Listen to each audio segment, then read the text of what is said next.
Larry Fink, how are you? I'm great. Again. What do you? Investors have a right not to buy those stocks if they don't want to, if they don't like the corporate governance structure. And to me, I think it's very transparent how it's going to be organized. And if you think it's a great company and you're going to be able to accept the governance and you have to rely heavily now on that independent board, then I don't think it's a problem. So I don't really see an issue at all. I'll flip it around. Is activism good then? That's where we're right. Long-term reason activism is really good. If it's for a speculator to, push a company to do probably, short-term things that would be incorrect for the long-term issues around the company, no, it's bad. But overall activism has had positive results in terms of the improvement of companies. Larry, Peter Fisher, who interest rates are low. The marketplace is doing QE3 already. I mean, rates are down dramatically. The yield curve has flattened dramatically. That was what Operational Twist did. I'm not even sure what QE3 can do. Is it going to provide more liquidity into the system? Sure. But are we seeing that liquidity transform itself into the lending market?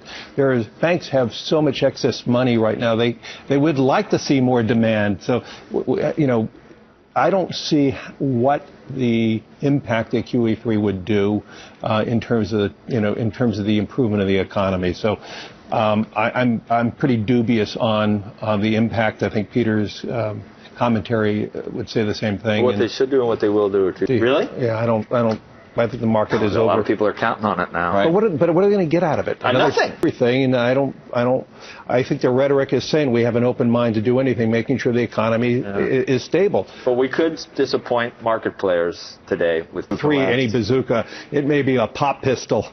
Yeah. But is this a talking it up? In a very sensible manner. I think he tries to explain their difficult position they're in. I think what the chairman is going to talk about is the need, once again, of our government, getting back to our first commentary this morning, our government has to do things. We have the fiscal cliff, we have the sequester. These are things, in my mind, that are going to slow down the economy. Think about the military companies that are looking right now at a $700 billion cut in defense spending starting next year. Do you think those men and women who are running companies are sitting back idly thinking about what should they do? Should they be adding factories? Should they be hiring more employees today in front of this? I would think they're sitting with their board right and talking about action plans if that sequester does go through, that they're going to have to start cutting jobs. Well, in fact, they've actually, some of them have. I think the chairman has to be, from my view, a little more vociferous, a little more stern in terms of having Congress start focusing on. Do you want Congress to? I think corporate taxes have to be brought down. Obviously, we're going to have to cut a lot of loopholes, and this is the problem we have. So many companies are so dependent on the loopholes.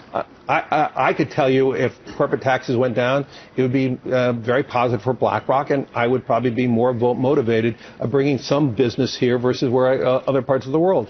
I don't have the enjoyment of all those loopholes. What's the effective tax rate at BlackRock right now? I think last year was 33. Asset management business, you're probably right. You're probably right there. Yeah. We're going to continue this conversation with BlackRock's Larry Fink. He's sticking around for the rest of the show.